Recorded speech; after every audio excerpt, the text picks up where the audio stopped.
इन दौर के अंदर ये जो 4 सूफी मौजूद थे ना, वहां एक आले मोहम्मद का फकीर भी था जिसे दुनिया बहलोल कहती। चुप करके बैठो। इन चारों की मेहनत को बहलोल बर्बाद कर देगा। सिर्फ चारों की मेहनत को नहीं, बल्कि इसने बनु अब्बासिया की मेहनत को बर्बाद कर दिया। ऐसा जुमला कहता था कि तख्त और ताज हिल जाते थे।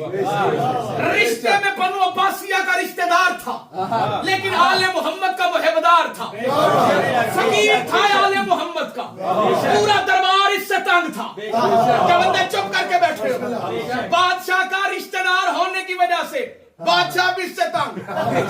एक बंदे ने बादशाह को मशवरा दिया, इसका कुछ कर। उसने कहा क्या करूं, कैद में डालूं तो घर से सिफारिश आ जाती है। उसने कहा तरीका बड़ा आसान है, बहलोल से कह सारा दिन फारग फिरता रहता है, कोई काम करने वाला कर। इसने बहलोल से कहा करने वाला कोई काम कर। बहलोल ने कहा बता मैं क्या करूं, इससे बेहतर क्या है, अली अली करता हूं।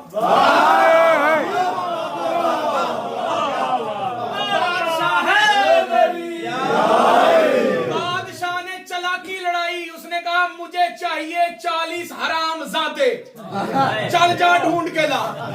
साजिश ये थी कि ये बंदे से जाके पूछेगा तेरा बाप कौन है, तू हलालजादा है या हरामजादा है। ये जाएगा, कोई साल लगा के आएगा, कोई 6 महीने लगा के आएगा, किसी से मार खाएगा, किसी से थप्पड़ खाएगा, किसी से गाली सुनेगा। इतनी जल्दी से कैसे पता चलेगा हरामजादा कौन है। जलील होके बहलोल वापस आ जाएगा। बहलोल ने कहा ये काम तूने मेरे जिम्मे लगाया। इसने कहा हाँ यही काम। बहलोल ने कहा बस कर देता हूं तेरा काम। बहलोल गया, चंद मिनट गुजरे, बहलोल बंदे लेके 40 आ गए। बादशाह की अकल तंग कहता है ये कहां से लाया 40।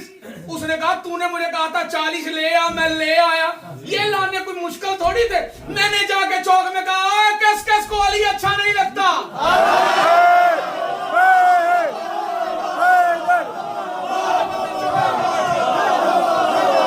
किस किस को अली अच्छा नहीं लगता। बहलोल कहता थे तो बेशुमार, गिनती करके सिर्फ 40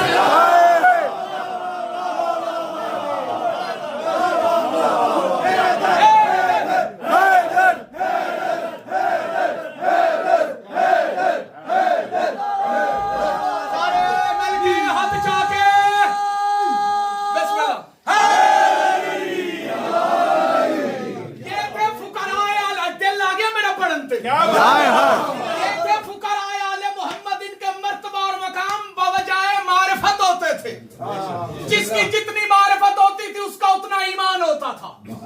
सलेमान था मारिफत में 10वें दर्जे पे। परेशान हो गए।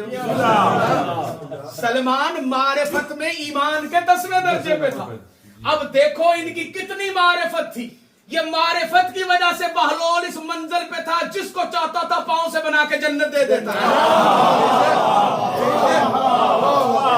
ये थे फुकराए आले, बोलो क्या थे, फकीर आले मोहम्मद। सारे बोलो मैं फिर कह रहा हूं, एक मौका दे रहा हूं। ये कौन थे, फकीर आले मोहम्मद। ये तो बर्रे सगीर के साथ जुल्म नहीं हुआ तो और क्या हुआ है।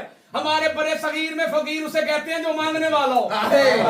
मांगने वाले को भिखारी कहते हैं, फकीर मांगने वाला नहीं, देने वाला।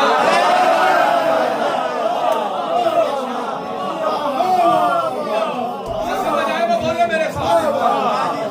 ये थे फकीर आले मोहम्मद। इमाम कैद में भी थे तो, लेकिन ये फुकरा अपना काम करते थे। परेशान तो नहीं हो गए। ये अपना काम क्या करते थे, ये जगह जगह अली पहुंचाते थे, ये जगह जगह या हुसैन पहुंचाते थे। सूफी में और फकीर में फर्क बताऊं, कीमत लगेगी जी, कीमत लगेगी। मौला गाजी जामन दो तो मैं तुम्हें फर्क बता रहा हूं सूफी में और फकीर में। जमानत इस बात की मांग रहा हूं कि ये जुमला सुनना नहीं, सिर्फ इसे याद रखना है। देते हो मौला गाजी जामन। जो अपना आप मनवाए उसे सूफी कहते हैं, जो अली मनवाए उसे फकीर।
फकीर आले मोहम्मद है।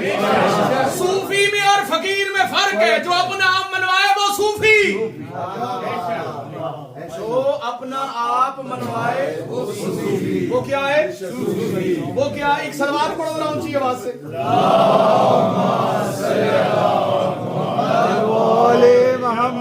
ऐसे पढ़ी जाती जैसे आप पढ़ रहे हो।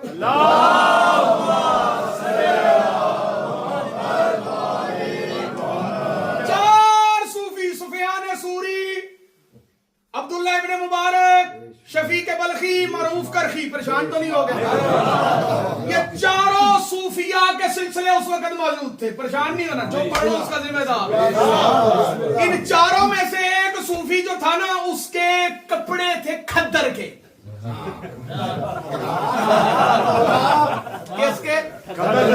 यानी बड़ा सादा सा लिबास, दाढ़ी रखी हुई, पगड़ी पहनी हुई, तस्बीह पड़ी हुई, मणके तो मणका, सर के मणका। अल्लाह दी कसमें जिड्डे रंगबाज है पीर ने ना। और सब नालों सौखा कमाई दा तरीका है गद्दी नशीन बन के। अगर किसी बंदे को मालूमात लेनी हो तो मैं बंदा इन्हें हाजिर। इस मामले में मेरा बड़ा तजर्बा, आगे आ जा मौला तेरी जिंदगी एक कदम आगे। मेरा बड़ा तजर्बा है पीर, मैं कई पीर हथी बनाए। मैं कई पीर हथी बना देना। परेशान ना होना बाबा जी। ए जेड़े तवीज धागे ने सब झूठ है, कूड़ कबाड़ है, कोई चीज कोई नहीं। ए जेड़े तवीज लिख के देते हैं इन्हां को तवीज ना लिया करो। अल्लाह दी इज्जत दी कसम, किसे पीर फकीर दा कोई तवीज कोई नहीं जी। पीर दा तवीज काम नहीं करता, गाजी दी आलम दी हवा काम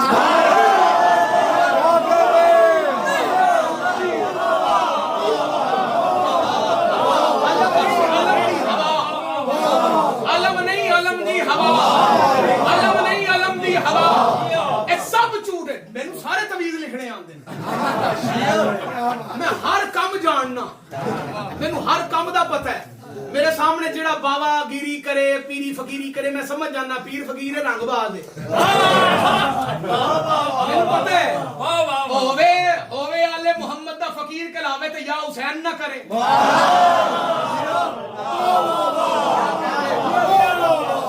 उतों रहंदी कसर कवाला बर्बाद कर छड़िया। कवाल लब जांदे ने सस्ते, खां साहब बरासी लोग बेचारे भंड भाण टूम डांगरी भुखे नंगे बेचारे, ओ जेड़े दरबार ते जांदे ने ढोलकियां वजा के तेरे च रब देसदा।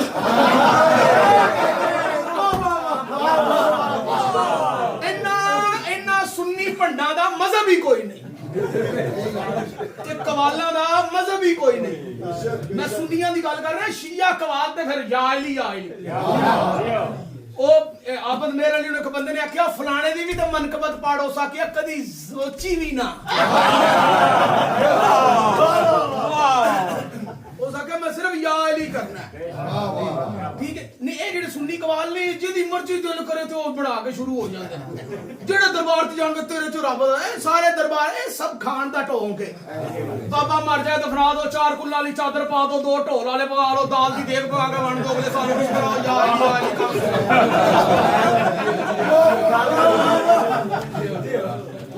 अगले साल ढोल बजाओ, 4 कुल्ला वाली चादर पाओ, दाल दी देग पकाओ। इन्हां नूं की पता दीन किवें फैले है। ये सौखे ढोल बजा के दाल खवा के बंदे इकट्ठे करना, या हुसैन कह के ते अली दे दुश्मन ते लानत करके बंदे इकट्ठा करना औखे। ये खून लगदा है, चिकन लगदा है। ये तरीका होंदा सी फकीरां दा, ये तरीका था फुकरा का। बेटा जुमला की खैर, ये तरीका था फुकरा का। फकीर जहां बैठा, जुमला सुनोगे, फकीर जहां बैठता था मच लगाता था। क्या करता था? मच लगा के आग लगाता था, आग लगा के दुनिया को बिठाता था। होनी सर्दी तो बंदे आग दे इर्द गिर्द आके बैठ जाना। फकीर ने देखना 10 बंदे इकट्ठे हो गए, फकीर ने या अली शुरू कर दिया। फकीर ने उस आग के जरिए से तबलीग करनी। बैठे या टुर गए हो? मुकस्सर मौलवी नूं मच दी समझ नहीं आई, अली दी समझ कित्थों आ? ये सूफिया ऊपर से बड़ा, उसने खद्दर वाला सूट पहना हुआ, खद्दर खुरदरी, खद्दर खुरदरी होता है यानी जिस्म को तकलीफ देता है। गर्मी के दिन ऊपर से खद्दर वाला सूट पहना हुआ, हाथ में तस्बीह, मौला के पास आया इमाम मूसा काज़म के पास। मौला ने जुमला सुनना, मौला ने बड़ा नफीस सूट पहना हुआ, जेड़ा बंदा होवे शिया ते इस गल ते चुप रहे, मैं मनदा ही नहीं। मौला ने बड़ा नफीस सूट पहना हुआ, ये करीब आके कहता हमारे कपड़े देखे, हम अल्लाह के लिए सब कुछ कुर्बान कर चुके हैं। मौला ने फरमाया चुप रहे, मैं वक्त का इमाम हूं।